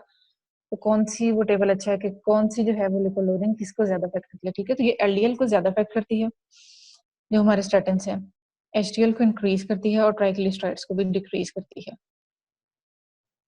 अब चूंकि ये सॉरी एंजाइम एक्टिविटी को कम कर रही है, तो ये जीन जो इस एंजाइम को कर रही होती है, इनहिबिट उस जीन के और भी बहुत सारे काम होते हैं। उसकी वजह से प्लियोट्रॉपिक इफेक्ट आते हैं, यानी एक जीन की वजह से बहुत सारे जो है वो इफेक्ट आते हैं। उस सी रिएक्टिव प्रोटीन्स भी कम हो जाती हैं, प्लेग स्टेबलाइजेशन ज्यादा हो जाती है, एंटी इन्फ्लेमेटरी इफेक्ट ज्यादा हो जाता है, एंटीऑक्सीडेंट इफेक्ट भी ज्यादा हो जाता है, इम्प्रूव्ड एंडोथेलियम फंक्शन हो जाता है कोरोनरी आर्टरीज का। अब साइड इफेक्ट जो है वो आपने याद रखने हैं सब में। GIT डिस्टर्बेंसेस सबके सब लिपिड लोडिंग ड्रग्स करती हैं, माइल्ड GS भी जो है वो सबकी वजह से हो सकते हैं, लेकिन जो स्टैटिन है इनकी वजह से सिवियर मायोपैथी हो सकती है, ठीक है। मायोपैथी में क्या होता है, मसल वीकनेस हो जाती है। मसल वीकनेस, मसल उसकी वजह से जो है वो मसल पेन होती है, मसल वीकनेस होती है, मसल ब्रेकडाउन की वजह से जो है वो क्रिएटिनिन काइनेज ब्लड स्ट्रीम में आना शुरू हो जाता है। अगर ये वाला फिनोमेना बहुत ज्यादा हो तो बॉडी की जो सारी मसल ब्रेकडाउन है उसको एक्सक्रीट करने की कोशिश करती है, और उसकी जो है वो फिल्ट्रेशन ना हो, अगर कूलिंग हो जाए किडनीज में जाकर, उसकी वजह से किडनी फेलियर भी हो सकता है। ये ज्यादा सीवियर में इस तरह से होता है, और इस फिनोमेना को हम कहते हैं रेब्डोमाइलाइसिस। यहाँ पे एक नोट करने वाली बात ये है कि जब रेब्डोमाइलाइसिस भी अगर हो गया या मायोपैथी भी हो गया तो आपने इनको डिसकंटिन्यू कर देना 2 to 4 वीक्स के लिए, और उसके बाद आपने इनको लो डोज से स्टार्ट कर देंगे। इसका मतलब ये है कि ये एब्सोल्यूट कॉन्ट्राइंडिकेशन नहीं है स्टैटिन यूज के लिए। तो अगर आपको एक MCQ आए कि पेशेंट को मायोपैथी डेवलप हुई थी, अब क्या उसको दोबारा दे सकते हैं, तो हाँ उसको दे सकते हैं। या तो आप मेंबर स्विच कर देकर लेस पोटेंट मेंबर ले लें, या फिर कम पोटेंसी से स्टार्ट कर दें, कम डोज से स्टार्ट कर दें, ठीक है। इस तरह से जो है वो फिर हम इनको दे सकते हैं। इंडिकेशन सबसे ज्यादा LDL कोलेस्ट्रॉल को कम करता है, इसलिए LDL कोलेस्ट्रॉल अगर 190 मिलीग्राम पर डेसीलीटर से ज्यादा हो तो हम उसमें यूज कर सकते हैं। उसके अलावा coronary artery disease, stroke, peripheral arterial disease के पेशेंट्स में हम लोग यूज करते हैं जिसमें भी प्रूवन हो। डायबिटीज में हम लोग यूज करते हैं अगर उसमें जो है वो कोरोनरी हार्ट डिजीज के चांसेस जो हैं वो ज्यादा हों। इसमें थोड़ी सी कंट्रोवर्सी है, कुछ तो ये कहते हैं कि जैसे ही पेशेंट को जो है वो, एक स्कूल ऑफ थॉट है कि जैसे ही पेशेंट को डायबिटीज हुई है, उसकी एज जिस तरह से यहाँ पे लिखी हुई है 42 75 ईयर्स या 70 से 180 है, उसका एलडीएल कोलेस्ट्रॉल है, यानी कि उसका हाई रिस्क है ना। 10 ईयर रिस्क कैलकुलेट करते हैं कि 10 ईयर कार्डियोवास्कुलर रिस्क कितना है। तो डायबिटीज के साथ भी हम उसको कैलकुलेट करते हैं, अगर वो ज्यादा है तो फिर आपने देना। कुछ ये कहते हैं कि जैसे कि डायबिटीज हुई है तो आपने उसको दे देना है। डायबिटीज के साथ अगर ब्लड प्रेशर का लेवल जो है वो 130/85 हो, 135/85 हो, तो आपने इसको साथ ही जो है वो एस इनहिबिटर भी दे दे, ब्लड प्रेशर और नेफ्रोप्रोटेक्टिव के तौर पर स्टैटिन्स भी दे दें। ठीक है, लेकिन आपके लिए मैंने ये लेवल जो है वो भी लिख दिए हुए हैं। तो ये आने के चांसेस बहुत कम होते हैं, लेकिन स्टिल कॉन्ट्राइंडिकेशन अब आप देख ले। कॉन्ट्राइंडिकेशन जो है वो हाइपर सेंसिटिविटी में नहीं देना, एक्टिव लिवर डिजीज में नहीं देना, क्योंकि ये डिरेंज करता हमारे एलएफटीज को। मसल डिसऑर्डर में ये नहीं है कि ये स्टैटिन इंड्यूस मसल डिसऑर्डर नहीं है, ये बेस लाइन पे अगर किसी को मसल डिसऑर्डर है, ठीक है। मसल डिसऑर्डर के साथ अगर कोई पेशेंट आया है जिसको डायग्नोस्ड है, कोई भी हो सकता है, उसको जो है वो कंजेनिटल भी हो सकता है, या कोई भी अगर है तो उसमें फिर पोलीमायोसाइटिस है जिस तरह से, तो उसमें फिर हमने नहीं देना। ठीक है, प्रेगनेंसी और ब्रेस्ट फीडिंग में भी कॉन्ट्राइंडिकेटेड है। ड्रग इंटरेक्शन इसके जो है वो इम्पोर्टेंट है। बाकी लिपोलोरिंग ड्रग्स के साथ अगर देंगे तो मायोपैथी का रिस्क भी ज्यादा हो जाएगा, डिरेंज एलएफटीज का रिस्क भी ज्यादा हो जाएगा, खासतौर पर अगर फाइब्रेट्स या निकोटिनिक एसिड के साथ देंगे। इसको देते जरूर हैं हम, वो आगे आएगा कि किस तरह से देते हैं, किन कंडीशन में देते हैं, लेकिन बहरहाल साइड इफेक्ट का प्रोफाइल भी फिर ज्यादा खराब हो जाएगा। और ये साइटोक्रोम 3A4 के साथ मेटाबोलाइज होता है, तो सिर्फ 3A4 वाले जो इनहिबिटर्स हैं वो इसके लेवल को करेंगे ज्यादा, टॉक्सिसिटी के चांसेस होंगे ज्यादा। सिर्फ 3A4 इंड्यूसर्स अगर होंगे वो इसके लेवल को कम और सब थेरेप्यूटिक लेवल रह जाएगा। लेकिन टॉक्सिसिटी वाला ज्यादा इंपॉर्टेंट है, तो वो मैंने इसको ऐड किया है। क्लोरिड्रोमाइसिन और इट्रोमाइसिन इसमें होती है, एजोल, एंटीफंगल, साइक्लोस्पोरिन, HIV/HCV की ट्रीटमेंट के लिए जो ड्रग्स यूज होती हैं वो, ये सारी की सारी जो है अगर हम देंगे साइटोक्रोम P4 ये सिर्फ 3A4 को करेंगे इनहिबिट, इसका मेटाबॉलिज्म नहीं होने देंगे, इसकी प्लाज्मा लेवल्स बहुत ज्यादा इंक्रीज हो जाएंगे और उसकी वजह से टॉक्सिसिटी का चांसेस ज्यादा हो जाएंगे। और वार्फरिन के साथ इसका यही इंटरेक्शन था जो मैंने आपको बताया कि वार्फरिन की एक्सक्रीशन को भी इफेक्ट करती है और वार्फरिन की जो है वो प्लाज्मा एल्ब्यूमिन बाइंडिंग को भी करती है। अच्छा, ये भी एमसीक्यू आ सकता है। सबसे पोटेंट है fluvastatin, then lovastatin and pravastatin, and then simvastatin and atorvastatin. मतलब ये दोनों एक जितने, सिम्वा एंड एटोरवा और लोवा एंड प्रावा एक जितने, और फ्लूवा जो है वो सबसे ज्यादा है पोटेंट। उसके बाद मायोपैथी रैप्डोमाइलिसिस है तो ट्रीटमेंट डिसकंटिन्यू कर देंगे, लेकिन हम रिकंटिन्यू कर सकते हैं फर्स्ट लाइन थेरेपी या हाइपरकोलेस्ट्रोलीमिया में। बाकी जितनी भी ड्रग्स आएंगी दे आर सेकंड लाइन, या तो जब स्टैटिन काम नहीं करेंगे या अगर कॉन्ट्राइंडिकेट होंगे तो तब देना है। और एब्डोमाइलिसिस का भी हमने देख लिया। नेक्स्ट आ जाते हैं फाइब्रेट्स। फाइब्रेट्स ये करते हैं कि जो हमारा PPR अल्फा होता है रिसेप्टर, उसकी एक्टिवेशन करवाते हैं। ये मुझे लगता है किसी को फ्लू हो रहा है माइक के ऑन होने की वजह से। हम सब की दुआ है कि आपका फ्लू ठीक हो जाए, लेकिन प्लीज माइक ऑफ कर दीजिए। ठीक है, turn off your mics please, thank you.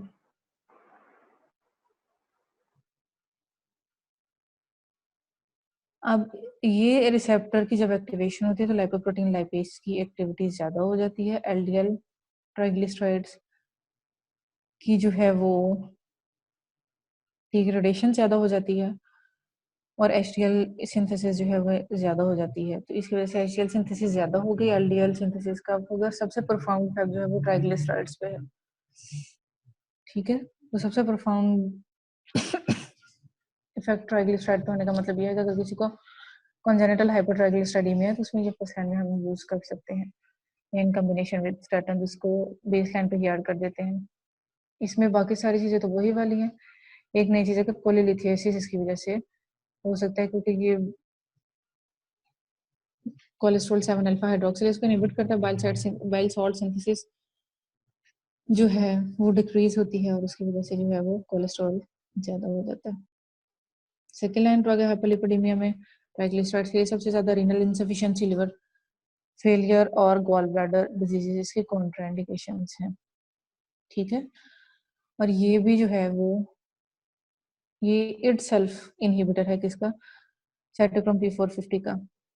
तो इसका भी वारफरिन के साथ इफेक्ट है। वारफरिन जो है वो उसके थ्रू मेटाबोलाइज होनी है, जब हम ये देते हैं तो ये इनहिबिट कर देता है उसको। वारफरिन जो है वो ज्यादा देर प्लाज्मा में स्टे करती है और उसकी वजह से टॉक्सिसिटी होने के चांसेस ज्यादा होते हैं। तो जब भी आपने स्टैटिन्स फाइब्रेट्स वगैरह देना है तो आपने विजिलेंटली मॉनिटर करना है PDINR को। ये कॉन्ट्राइंडिकेशन नहीं है कि आप साथ दे नहीं सकते, लेकिन आप विजिलेंट रहेंगे INR के मॉनिटरिंग के लिए और उसको साथ साथ मैनेज करेंगे। बाइल एसिड रेजेंस,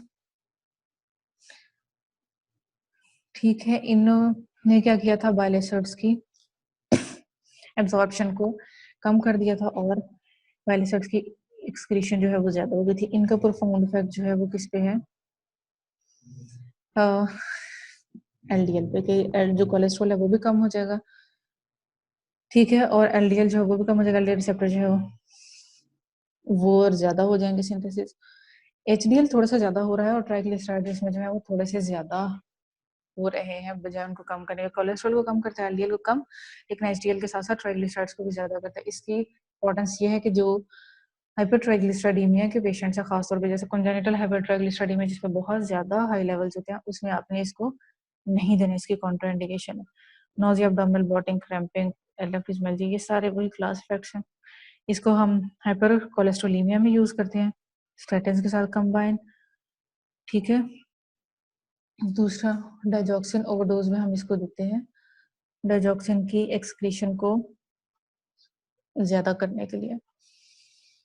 ठीक है, और जो हमारे कोलेस्टेसिस के पेशेंट होते हैं, जैसे प्राइमरी बिलियरी कोलेस्टेसिस है, उसमें हम लोग इसको देते हैं।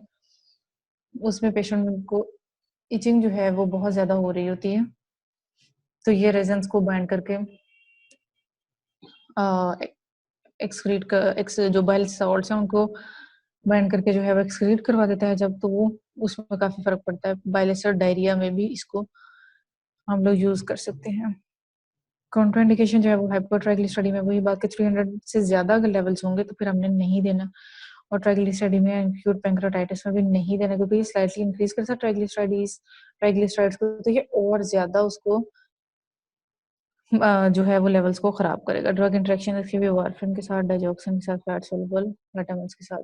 डाइजॉक्सिन को ज़ाहिर है उसकी टॉक्सिसिटी में तो हम देंगे इसको एज ए थेरापेटिक, लेकिन नॉर्मली जब डाइजॉक्सिन को एक्सक्रीट करवा देगा तो उसके थेरापेटिक लेवल्स अचीव नहीं होंगे। वारफरिन के साथ भी ऐसे करेगा। ठीक है, fat soluble vitamin. Next is niacin. Lipolysis हमने देखा था, लाइपोलिसिस को इनहिबिट कर रहा था, फ्री फैटी एसिड्स नहीं बनते उसकी वजह से, ट्राइग्लिसराइड डिक्रीज होते हैं, LDL सिंथेसिस भी डिक्रीज होती है, HDL इंक्रीज होता है। अब जहां पे भी हाई LDL हो या लाइपोप्रोटीन ये लेवल ज्यादा हो, वहां पे हम लोग दे सकते हैं इसको, लेकिन इसको भी सेकंड लाइन में ही देना। फर्स्ट लाइन में हमने स्टैटिन्स देने हैं, एजिटिमाइब देने हैं, या स्टैटिन्स अगर कॉन्ट्राइंडिकेटेड हो या उनसे फर्क ना पड़े तब हमने फिर नियासिन को ट्राई करना है। नियासिन की वजह से जो है वो हमारे पास इशू आता है फ्लशिंग का, प्लूराइटिस का। उसमें होता ये है कि नियासिन जो है वो, अच्छा जी, उसमें होता ये है कि नियासिन जो है वो प्रोस्टाग्लैंडिन्स की सिंथेसिस को करती है इंक्रीज, उसकी वजह से पेरिफेरल वेजोडाइलेटेशन हो जाती है। पेरिफेरल वेजोडाइलेटेशन की वजह से जो है वो प्लूराइटिस बहुत ज्यादा हो सकता है पेशेंट को, और उसके साथ क्या हो सकता है, फ्लशिंग। तो इसका हल ये है कि हम पेशेंट को एस्पिरिन या आइबुप्रोफेन जो है वो पहले ही दे दें, ताकि पेशेंट को जो है ना वो ये वाले इश्यूज ना हो। लेकिन ये है कि ये फर्स्ट डोज या फिर कह फर्स्ट सेकंड डोज में ज्यादा इश्यूज आते हैं, उसके बाद जो है ये वाले इश्यूज स्लोली सेटल हो जाते हैं। तो शुरू में आप पेशेंट को कहें कि वो ये वाले जो है ना ड्रग लेके एस्पिरिन लेके उसके बाद खाए। पैरास्थीजियाज हो सकते हैं इसकी वजह से, GIT upset, diarrhoea, flatulence, abdominal pain, increased LFTs, hyperglycaemia और हाइपर यूरिसीमिया एंड गाउट भी हो सकता है।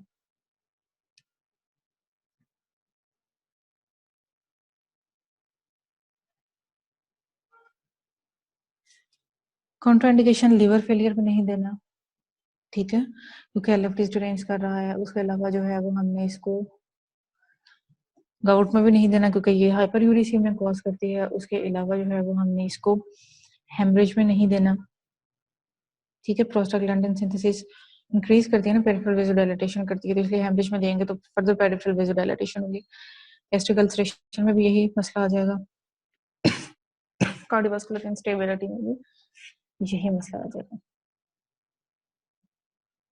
अब हमारे पास आ गई एजिटिमाइब।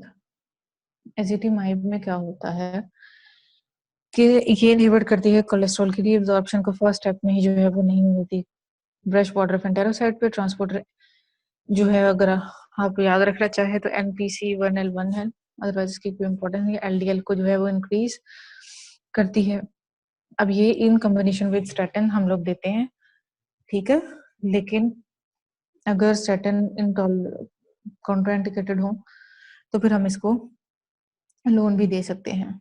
साइड इफेक्ट्स जो है वो भी इसके सारे ऑलमोस्ट वही वाले हैं, एंजियोडीमा इसमें लेकिन आ रहा है। कॉन्ट्राइंडिकेशन है एक्यूट लिवर डिजीज में। लास्ट ड्रग है मोनोक्लोनल एंटीबॉडीज हमारी, एलिरोकुमैब और एवरलुकुमैब। ये जो है ये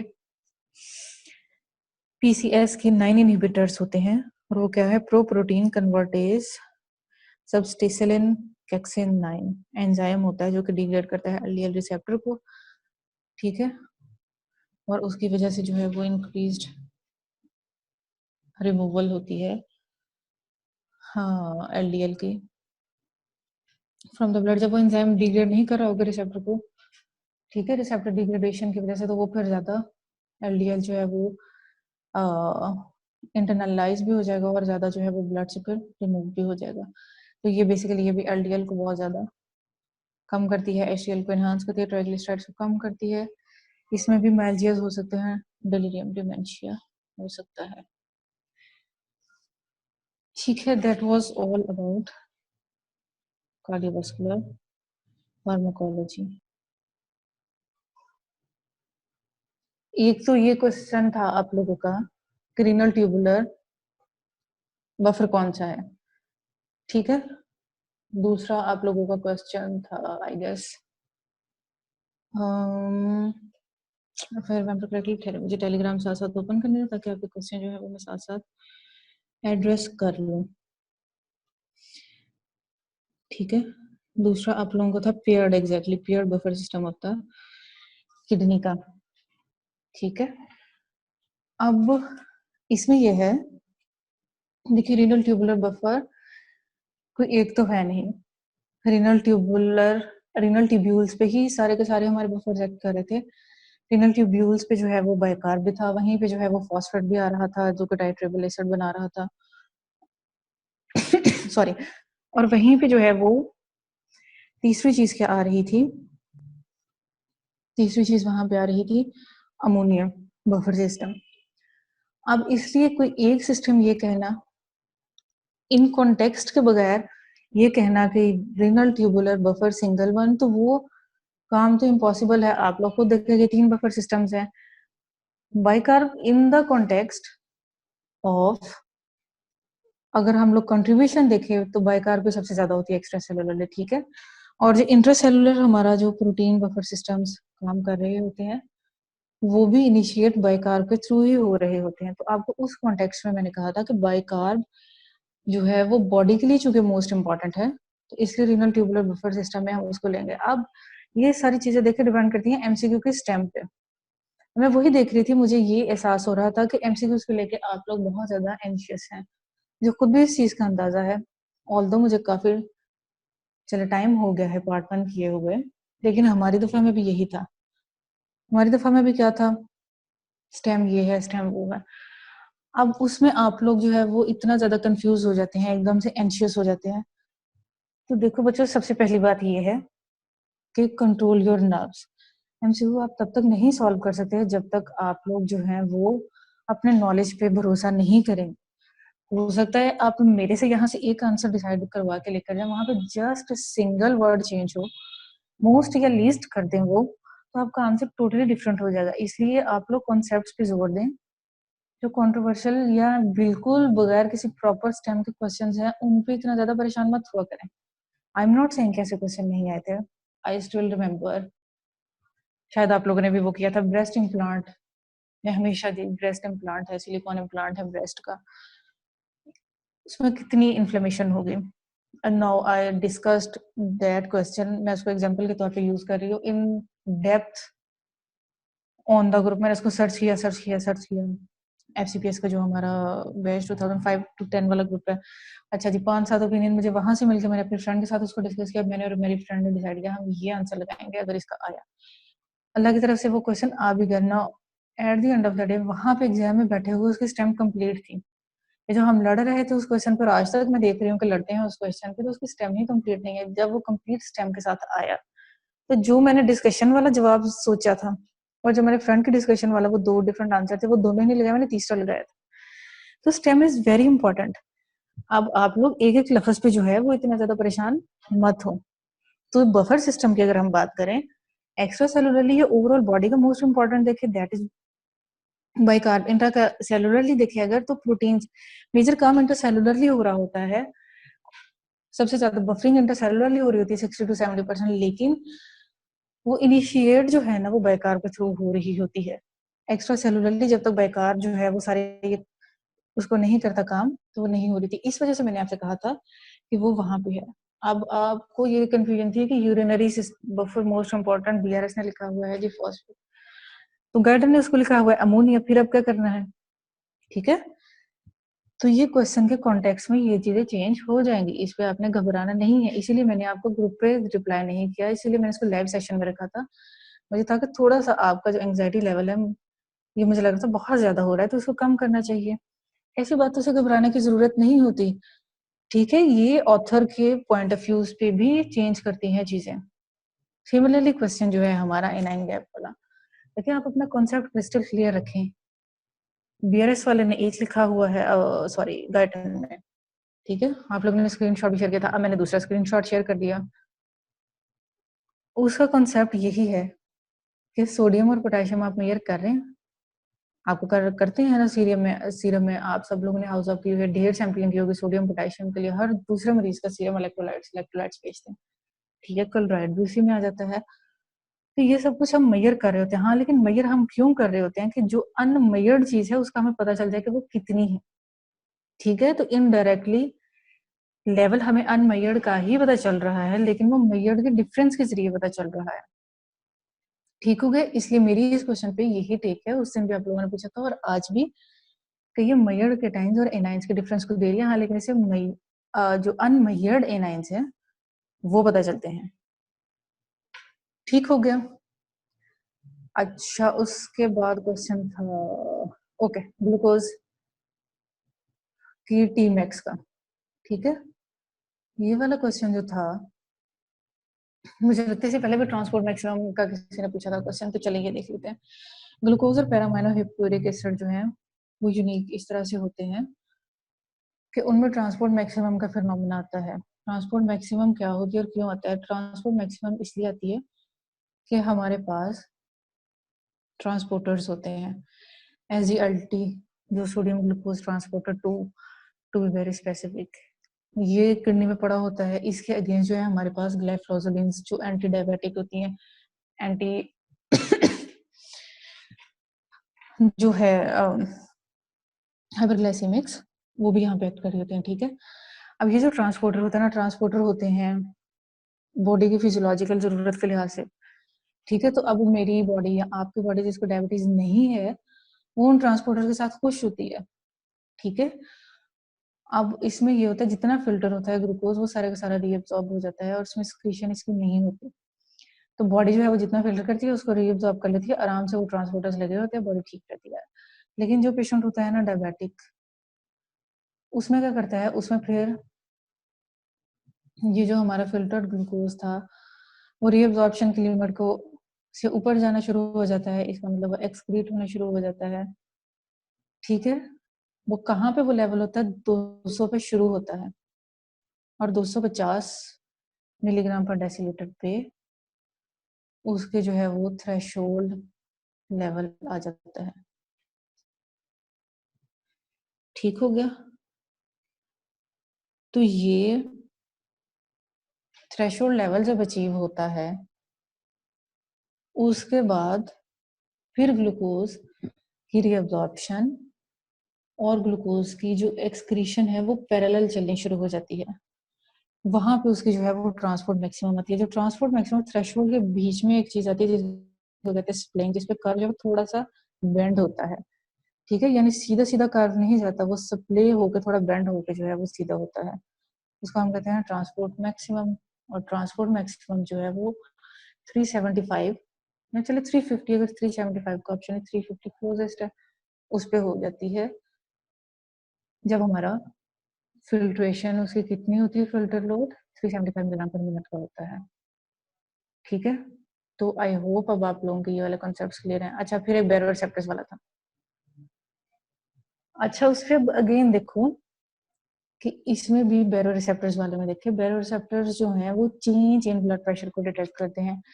मोस्ट सेंसिटिव चेंज जो है वो मीन आर्टेरियल प्रेशर की चेंज होती है, जिसको वो सबसे ज्यादा रिस्पॉन्ड करते हैं। मीन आर्टेरियल प्रेशर में अगर लेकिन चेंज ना हो तो फिर चाहे सिस्टोलिक हो चाहे डायस्टोलिक हो, ऑब्वियसली उसको करते हैं, लेकिन सबसे पहले सबसे ऊपर इसको मेन आर्टेरियल प्रेशर को। अब दो तरह के जो होते हैं वो हमने कल डिस्कस कर लिया था। ठीक है, एक जो है वो हमारे कैरोटिड वाले दोनों को डिटेक्ट करे थे, एओर्टिक वाले सिर्फ हाई ब्लड प्रेशर को। अब इसमें आप लोगों को ये कंफ्यूजन थी कि आया हमें एक लफ्ज में जवाब चाहिए कि क्या वो इंक्रीज ब्लड प्रेशर को डिटेक्ट करें या डिक्रीज को ज्यादा डिटेक्ट करें। ठीक है, अब इसमें भी ये बात है कि जो उनका रिस्पॉन्स आता है ना, मैक्सिमम जो रिस्पॉन्स आता है वो हाई ब्लड प्रेशर को आता है, यानी लो ब्लड प्रेशर। यानी लो ब्लड प्रेशर जब इस तरह से होता है, जब जैसे ही उसको डिटेक्ट करते हैं तो उसका रिस्पॉन्स बहुत एग्रेसिव होता है। तो ये जो एक रिस्पॉन्स वाला था एमसीक्यू, अब मुझे स्टेटमेंट से एग्जैक्ट याद नहीं है, यही होता है ना, मुझे भी एग्जैक्ट स्टेटमेंट याद नहीं है, मैंने भी एक दफा वो एमसीक्यू पढ़े, तो ऐसे जब मैं एग्जाम में सॉल्व करके आऊंगी एक दफा पढ़ के, तो मुझे वापस आके भी स्टेटमेंट से एग्जैक्ट याद नहीं होंगी और फिर बाकी लोग कंफ्यूज होंगे। तो हाँ, रिस्पॉन्स मैक्सिमम जो होता है ना, रिस्पॉन्स ये देते हैं वो लो ब्लड प्रेशर को ही देते हैं, लेकिन आप ये देखिए रिस्पॉन्स में डिटेक्शन में फर्क है। अब ये कहीं पे भी नहीं लिखा हुआ कि ये स्पेसिफिकली लो ब्लड प्रेशर को ज्यादा डिटेक्ट करते हैं या हाई को। मैंने आपको हाई इसलिए बताया था, उसके पीछे भी एक लॉजिक है कि जो हमारे ये आर्टीरियल बैरो रिसेप्टर्स है, प्रेशर रिसेप्टर्स हैं, ठीक है, ये हमारे जो है हाई प्रेशर रिसेप्टर्स हैं, और जो लो प्रेशर रिसेप्टर्स हैं वो वॉल्यूम रिसेप्टर्स थे। वॉल्यूम रिसेप्टर्स हमारे एट्रिया वेंट्रिकल वेन्स सब जगह पड़े हुए थे। ठीक, तो मेरी इस पे टेक ये थी, और ये कहीं पे भी नहीं लिखा हुआ, मैंने आप लोगों के लिए रेफरेंस देखने के लिए, चेंज इन ब्लड प्रेशर आपने याद रखनी है। ठीक है, चेंज इन ब्लड प्रेशर को ये डिटेक्ट करते हैं। चेंज इन ब्लड प्रेशर में से भी मीन आर्टीरियल प्रेशर का अगर ऑप्शन हो तो आपने उसको चूज करना है, और मैक्सिमम रिस्पांस देते हैं ये लो ब्लड प्रेशर को, लेकिन मैक्सिमम डिटेक्शन लो की होती है या हाई की होती है ये एग्जैक्टली कहीं पे भी क्लियर नहीं है। चूंकि ये हाई प्रेशर रिसेप्टर्स है, बैरो रिसेप्टर्स है, तो इसलिए मुझे ये कि ये हाई को ही इसकी मैक्सिमम जो है वो डिटेक्शन होनी चाहिए। 67-80 तक का जो है वो इसका होता है रेंज। ठीक है, तो इसलिए इन बातों पे अगर आप लोगों ने, आपके कॉन्सेप्ट्स क्लियर हैं, आप लोगों ने टेक्स्ट पढ़ी हुई है, तो ये क्वेश्चंस आप लोगों को इंशाल्लाह बॉदर नहीं करेंगे। और मैक्सिमम आपको कंट्रोवर्शियल क्वेश्चन जो पेपर में आते हैं वो 5-10% होते हैं। मेरे अपने पेपर में जो आए थे मुझे वो हार्डली 10 सवाल थे, 200 में से हार्डली 10 सवाल का मतलब यही है, बाकी 190 क्वेश्चन मेरे हाथ में थे। ठीक है, तो आई होप ये वाली बातें आपको क्लियर होंगी। अगर कोई और क्वेश्चन हैं तो वो भी आप मुझे बता दें, उनको हम अभी डिस्कस कर लेते हैं, या हम कल वाली क्लास में जब हम करेंगे एंडो को डिस्कस तो तब कर लेंगे। ठीक है, और फार्माकोलॉजी में जितना मैक्सिमम कॉन्सेप्ट्स हो सकते हैं उतने में आपको देने की कोशिश करती हूँ। हाँ, लेकिन अनफॉर्चुनेटली फार्माकोलॉजी में बहरहाल रटा आता है, बहुत सारी चीजें ऐसी होती हैं जिनको आप लॉजिकली या कॉन्सेप्ट्स पे हर चीज को लेके नहीं जा सकते, तो उस चीज से भी आपने परेशान नहीं होना। बेसिकली ये वाली बात जो मैंने सोचा था कि एंड पे मैं थोड़ी सी करूँ, उसका मतलब यही है कि आप लोग अपने आप पे ट्रस्ट करें। आप लोगों ने अगर इतना पढ़ा हुआ है, आप लोगों ने ये कोर्स लिया हुआ है, आप लोगों ने ये सारी बातें सुनी हुई हैं, आप लोगों ने सारी बातें पढ़ी हुई हैं, तो उसके बाद स्टे स्ट्रॉन्ग, अपने नर्व्स को कंट्रोल में रखें, ठीक है।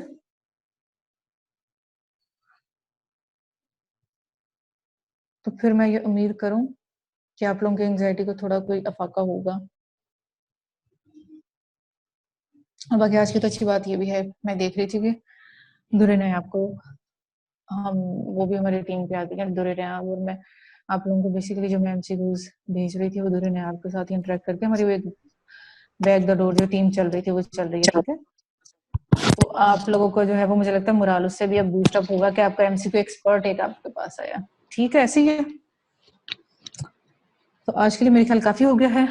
एंडोक्राइनोलॉजी हम लोग कल डिस्कस करेंगे।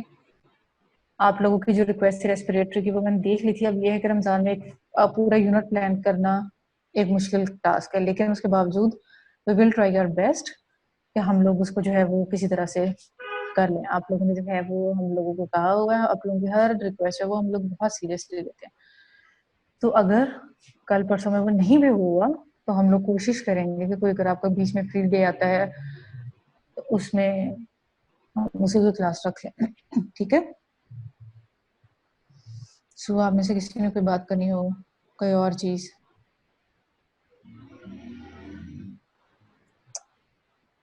आई think ma'am renal buffer ammonium ही है फिर? अमोनियम कंफर्म किया ना आपने? अगर एक करना है, एक ही तुम लोगों की फरमाइश है, ठीक है, जो सिर्फ रीनल के लेवल पे ही अगर फरमाइश है तो फिर अमोनियम है। पूरी बॉडी का अगर करना है विद रिस्पेक्ट टू रीनल, अब ये दो डिफरेंट बातें हैं, फिर बाइकार्ब कर लो, ठीक है। और ठीक है, हाँ ठीक है, थैंक यू। अच्छा, और हाँ पेयर्ड वाली बात भी तुम लोगों को कंफ्यूज कर रही थी, मुझे याद आ गई। देखो जितने भी बफर्स होते हैं ना वो पेयर्ड होते हैं। अब यहाँ पे शायद आप लोग इसलिए कंफ्यूज हो रहे हैं कि पेयर्ड में और I guess dibasic buffer जो है शायद वहां पे आप लोग कंफ्यूज हो रहे हैं। जितने भी बफर्स होते हैं वो बेसिकली पेयर्ड ही होते हैं, एक एनाइन, एक केटाइन, केटाइन एसिड और एनाइन बेस। लेकिन किडनी में जो है वो हमारा फॉस्फेट बफर जो है ना वो यूनिक है कि उसमें दो बेस होती है ना डाई बेसिक, एक HPO4 टू जो सिंगल चार्ज के साथ होती है और एक HPO4 जो के हमारे डबल चार्ज के साथ होती है। तो वहां पर दो बेस आती हैं, एक सिंगल नेगेटिव चार्ज के साथ, एक डबल नेगेटिव चार्ज के साथ। तो मुझे लगता है शायद आप वहां से उसको जो है वो इसके साथ कर रहे हैं। तो अगर इस तरह का कोई क्वेश्चन हो कि डाई बेसिक एसिड या pair acid of pair buffer of kidney specifically अगर मेंशन किया तो वो फिर फॉस्फेट आता है, ठीक है। वो फिर क्योंकि उसमें दो थैंक यू, बेस आ जाते हैं ना, इस वजह से। ठीक हो गया। थैंक यू जी। चलिए, आई होप अब ये आप लोगों के थोड़े क्लियर हुए होंगे कॉन्सेप्ट्स, ठीक है। Okay, any other questions, suggestions, comments, कोई भी बात?